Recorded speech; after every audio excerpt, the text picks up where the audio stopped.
Spoiler warning. The following discussion will contain spoilers. We recommend checking out the movie first, then coming back to hang with us. But if you don't care about that, glad to have you here.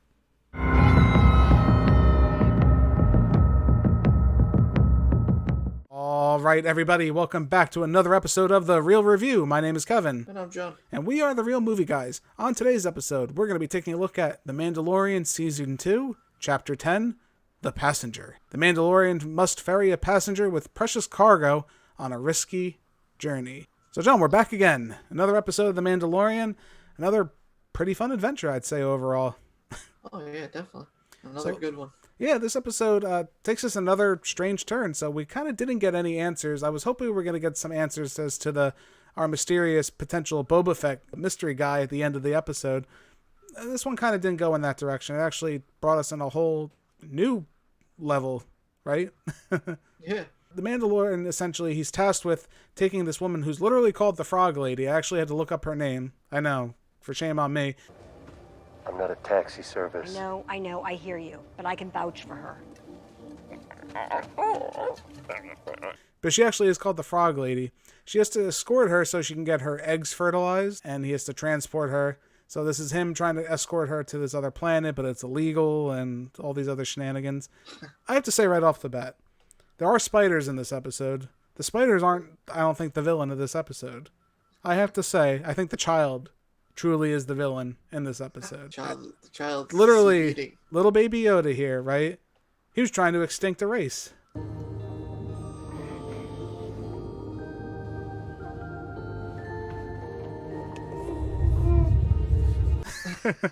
This woman has these eggs that, again, she's trying to transport here. He keeps eating them. No. That is not food. Don't do that again. Throughout the whole episode. And at first it's kind of funny, haha, cute, but when you really think about the dark intention behind that, he's going to extinct this race by eating all those eggs.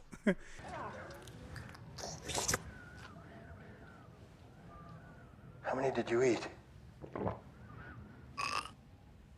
And he don't even care. Well, I think the one best part is too, like, they're finally like flying away. Right. Kind of like looks at her, like looks at the eggs and looks at her. Oh my god, yeah, that scene. So and evil. And then she's like trying to hide the eggs, and he's just got one in his hand. Yeah, and he just pops it out and eats it. He doesn't even care.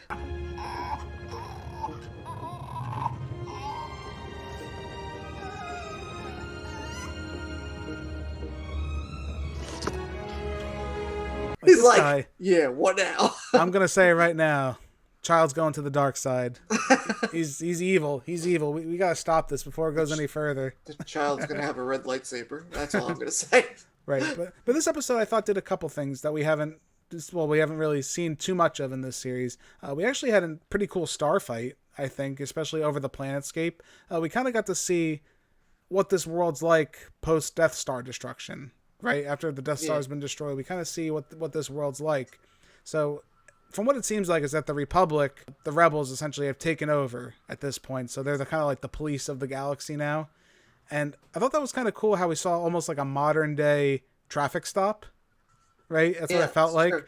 Like they literally pulled the Mandalorian over in their X-wings and like, so where are you heading, buddy? What's that signal going on there? This is Razor Crest. Is there a problem? We notice your transponder is not emitting. Yes, I'm pre-Empire surplus. I'm not required to run a beacon. That was before. I thought that was a really cool, intense confrontation right there. Especially we're so used to seeing the X-Wings as like the... Not that they're bad guys in this. I guess they're technically not bad guys. They're kind of just like cops. But like I said, it was cool to see like that modern traffic stop and the Mando kind of try to talk his way out of the situation. Yeah, doesn't seem to be working. That's too bad. If we can't confirm you're not Imperial, you're gonna have to follow us to the outpost at Adelphi. They'll run your tabs. Oh, wait. There it is. Transmitting now. Be quiet. What's that? Nothing. The hypervac is drawing off the exhaust manifold. And then they have that really cool chase scene, which I actually liked it. Yeah. The chase scene, which I thought was interesting, had no music accompanying to it. It was literally just the sound of the engines like roaring, turning on and off, and crashing into the ice. And That old thing's gonna break apart in this atmosphere.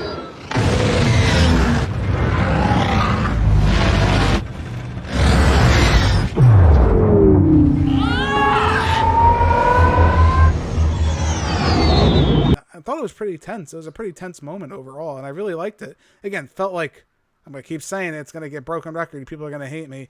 Felt like Star Wars, man. It felt through and through. That felt like a Star Wars fight. And then they crash onto the ice world, and he has to fix the ship to try and get them off and everything like that. And then Frog Lady goes and finds this warming pool that she's, she's literally has her eggs in. She's trying to rest in, which I guess makes sense, right? She's cold-blooded, so she wants to find somewhere warm to warm up to.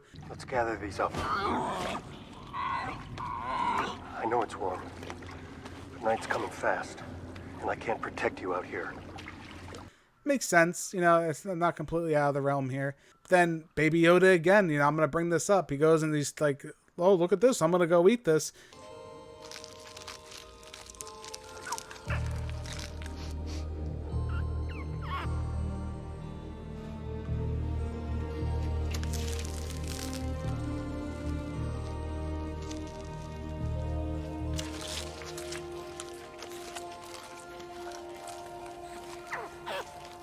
Gotta mess with those eggs, and suddenly giant spiders start popping out and chasing after them. And we have literally nightmare fuel. If you're afraid of spiders, this episode probably gonna scare the crap out of you.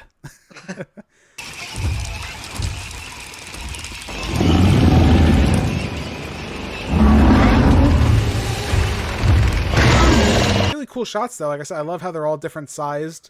They weren't just like one generic standard size. You have some really tiny ones, some really giant ones. Cool varying in size, just cool shots, especially the chase of them chasing him throughout the cavern and them like bleeding into the ship. You have all these spiders crawling in through the door, trying to rip everything open.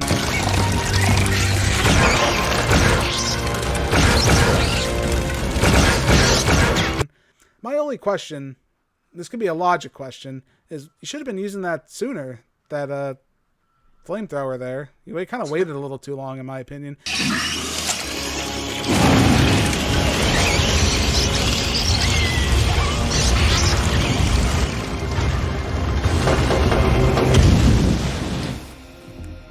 I said that as soon as me and my wife were watching it, as soon as I saw him whip, as soon as I saw the spiders like crawling at him, like, dude, just take out your flamethrower. Right? Just light those light up all the little ones, and then he's shooting the little ones with his blaster. I'm like, shoot the big one with your blaster. Light the little ones on fire.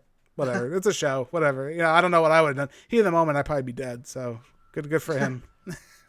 Now this episode, we got a lot more interactions with the child and Mando. And it was kind of cool to see. It was actually just kind of sweet and heartwarming. We didn't talk about it last episode, but we actually have seen like a little bit of an evolution of the Mandalorian as far as his personality. He's a little more open, I think, to things. One comment in the last episode was where they land in Tatooine and the robots are going to fix his ship. And the woman there, Pelly, I think her name is, she's played by Amy Sedaris, which I have a love-hate with her. She's kind of annoying at times to me. She's a little too much. She says to him, oh, you're going to let the robots fix your ship? He's like, oh, yeah, go ahead. She's like, oh, he likes the robots now. Sorry, gang. Come on. You know he doesn't like droids. May as well let them have at it. The crest needs a good once-over. Oh, so he likes droids now. After his interactions from season 1. So we're kind of seeing him grow in that way. And I think it's kind of cool to see how he cares for the child. A lot. Yeah. No, he does, especially when they go to sleep. I guess I never put the two things together. He goes to sleep, and he has like a little hammock above his bed. And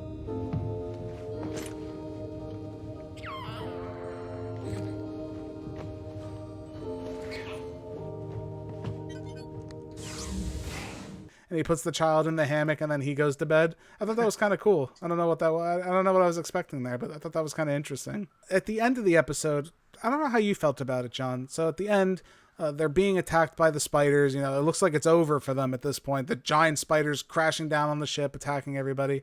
Suddenly, blaster fire is heard.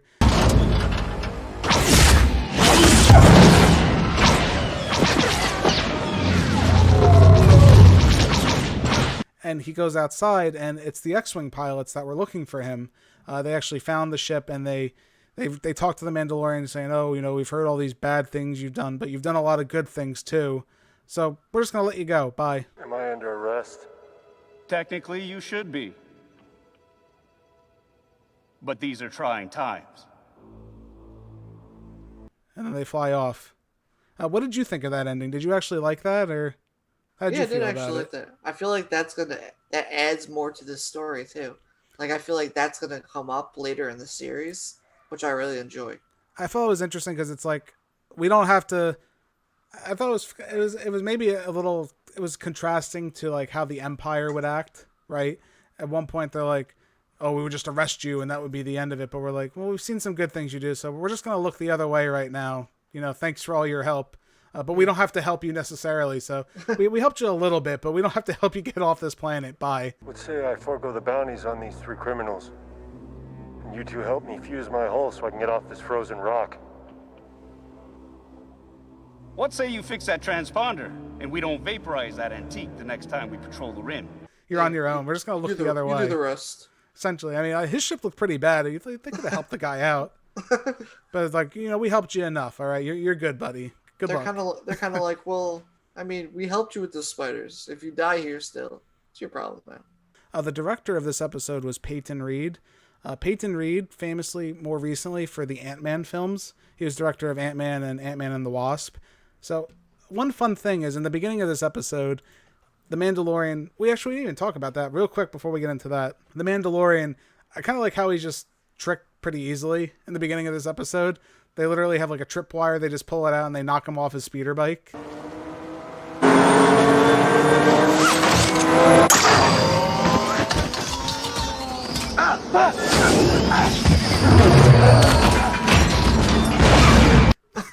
He gets ambushed at the beginning of this episode, and that's how the whole like conflict starts. We have to walk into town.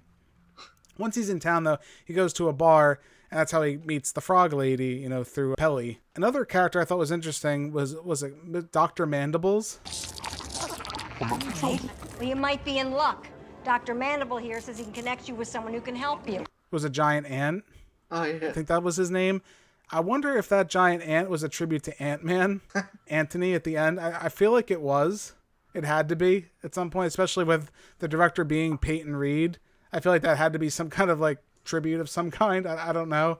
I thought that was kind of funny though when I found out that was the director and I saw this giant ant. The last thing I'll really say about the show is again, I'm so happy practical effects are back, man. Like just seeing people in costumes. I know it can look hokey at times. Even the child at times looks a little hokey.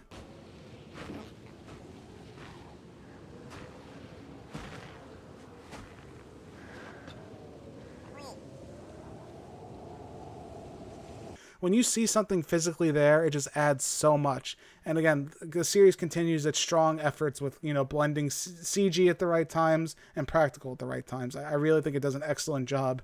If anything, I feel like the budget maybe has gone up for this season because I feel like everything looks a lot sharper and a lot clearer. I don't know if you would agree overall. I feel like it looks better overall this season. Yeah, definitely. But like I said, another great episode from, Disney's The Mandalorian. I really enjoy this. You guys got to check this one out. John, where can the people find us at home?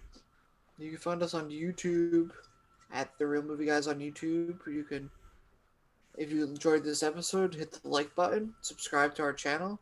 Let us know down in the comments what you thought about this episode. Is the child a monster? So far. Let me know. Is the child a monster? Should he be stopped at all costs? I'm just saying, if I called this, you guys gotta give me the credit for it. I deserve it 100% because that thing's a monster. You can also find us on Twitter at TheReelMovieGuy on Twitter. You can also listen to us on many podcasting platforms such as... Yes, for your listening pleasure, we are also available in podcast form at iTunes, Spotify, Anchor, Google Podcast, Overcast, Breaker, Radio Public, and Pocket Casts. Be sure to give us a listen at any of those fine places. If you already are right now, hey, greatly appreciate it. Just search Real Movie Guys. We should pop right up. Thank you all so much for joining us for this episode of The Real Review. My name's Kevin. That guy over there, he's John. We are The Real Movie Guys. Real guys, real movies, real thoughts.